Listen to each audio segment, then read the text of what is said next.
It's the Real Estate Podcast, brought to you by Ray White, the largest real estate and property group in Australasia. And welcome to another episode of the Real Estate Podcast, available on iHeartRadio and also Spotify and Apple Podcasts, or wherever you get your podcasts from.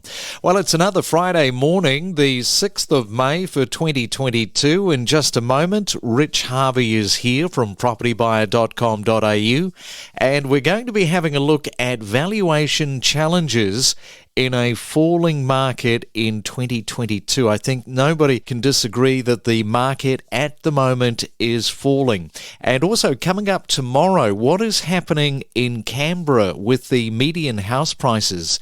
Every Canberra region now has a median house price of $900,000 plus.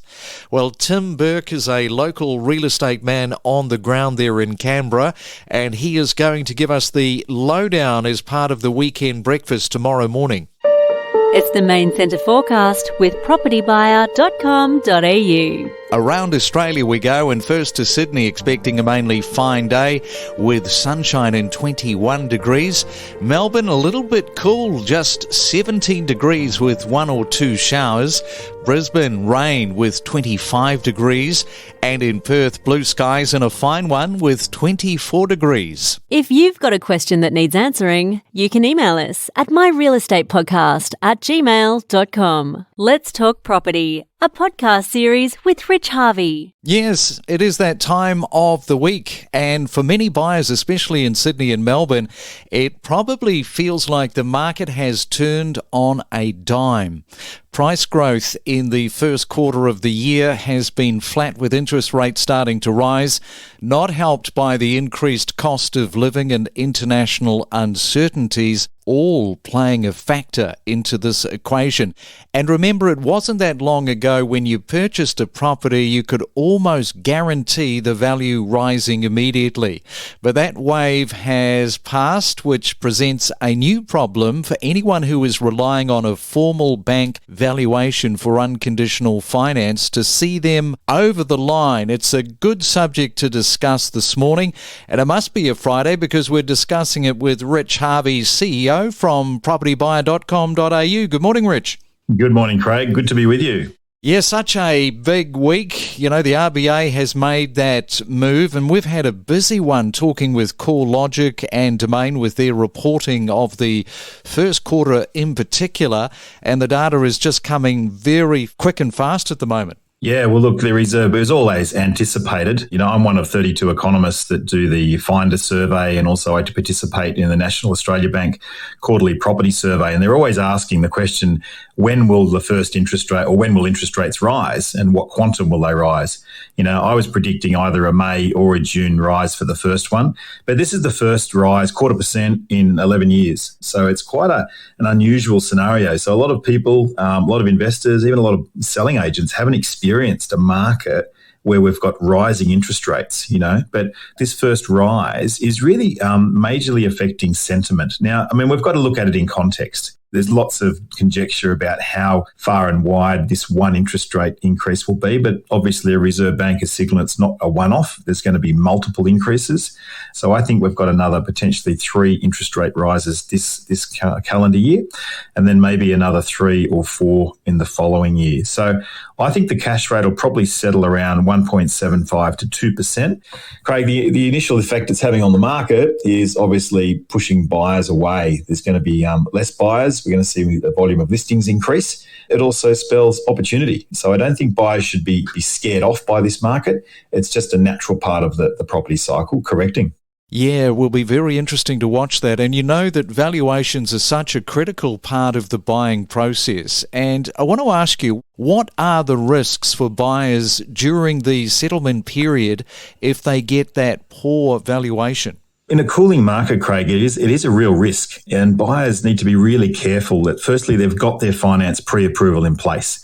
I mean, that's the first step. So buying a property is inherently risky. The risk is you buy a property, let's say you made an offer of $1.5 million, you got it accepted, then the bank valuer comes in. and he's got his little clipboard, he's got his checklist, he walks through the property, he does his comparable sales check, he goes back to the office, then he goes, you know what, this $1.5 million you paid, it's actually too much because I can't justify that price. And he puts a valuation of $1.4 million. So all of a sudden, what you thought was a good price, you're 100 grand out of pocket in the sense. So it doesn't mean it's at the end of the world. What it will mean is that you've got to then go and find that extra 100 grand and supply that for settlement day.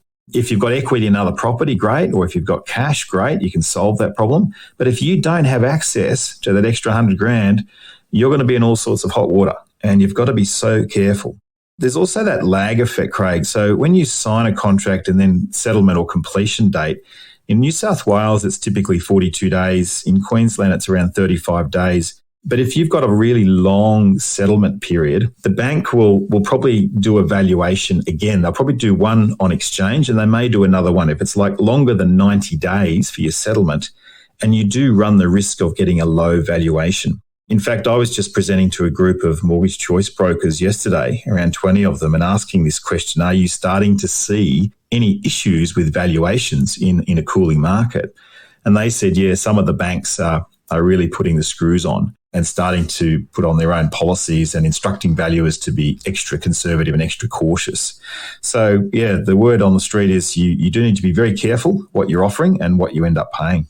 It's a good thing to plug into Mortgage Choice, having 20 people around the table, just getting that vibe in terms of what they're sort of noticing out in the marketplace. Yeah, absolutely. And it's really interesting intel. And I think a really good plug for mortgage brokers generally. I mean, I would only ever go to a broker to get loans because they know the policies of all the lenders. And there's no way that any single person can be across all the different loan products that are out there.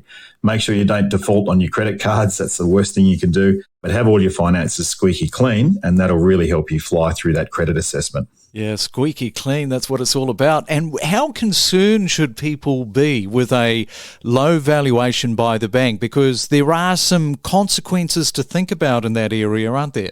Well, there are. I mean, as I said, a valuation is a formal document, and the banks rely on that to provide their funding for the loan. So typically when you go for a loan, you'll get, as an investor, you'll borrow up to 80%. You've got to have 20% in cash or in equity in another property. But there's a chance that, the market may go down and the price you paid is actually too high. So you should be concerned. And I guess we've seen a lot of extreme cases where people have bought off the plan style investor units many years back, and the settlement period was, 1 to 3 years until the complex was built. And then by the time the owners were ready to take possession, the market had tanked. And a lot of people found themselves stuck with these units that were valued, tens or hundreds of thousands of dollars below the original contract price. So the owners had to either decide, well, do I settle and cop the loss on the value, or do I on-sell it at a discount or walk away and lose the deposit? So there are serious consequences if you get it wrong. A valuation report will identify the risk of a suburb, a risk of how much the market is rising or falling, and you'll start to see that risk rating on valuations starting to be at a higher ranking as we go through this market. And unfortunately, that could potentially also kill what we call a full unconditional approval. If a bank goes into an area and values a property and they say, look, it's a blacklisted suburb, watch out, because you may not be able to get finance on that property. Yeah, okay. And so we've talked about getting a poor valuation. What are some of the solutions to the valuation dilemma itself? My view is the market's going to correct, right? Whether it's 2%, 5%, 10% or whatever. So if you're buying for the long term, don't panic. Property is forgiving over time. So, for me, I'm out there buying right now. In fact, I just exchanged on a property last week, Craig. So I'm putting my money where my mouth is. Even in a declining market, I'm still buying.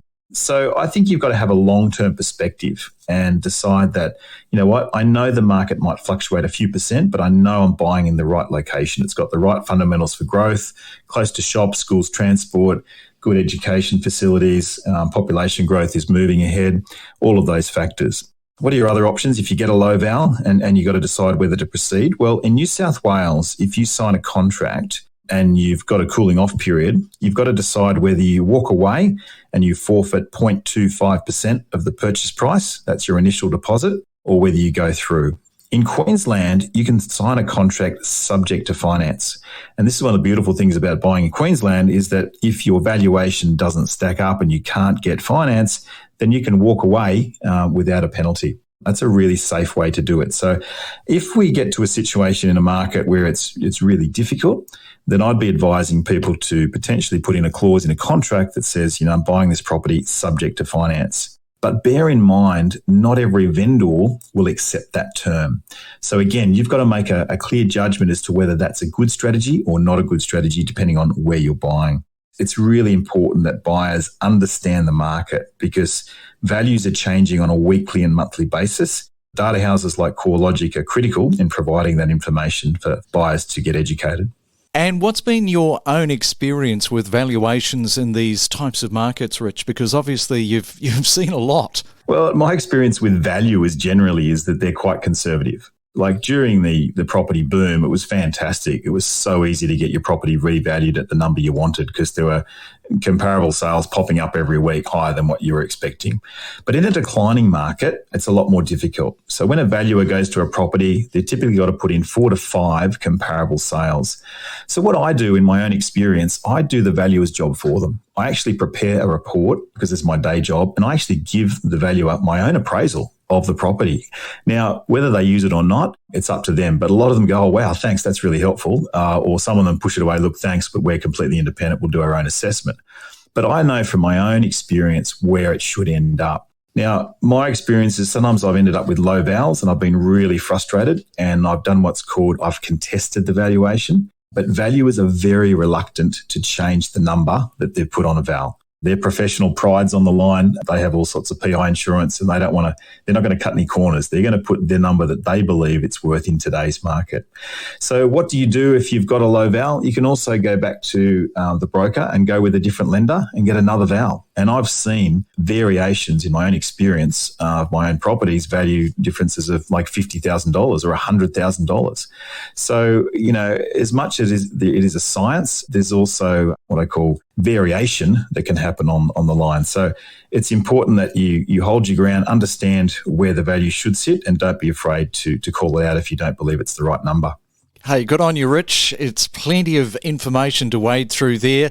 It is a Friday, so enjoy your weekend. Look forward to catching you back same time, same place next Friday.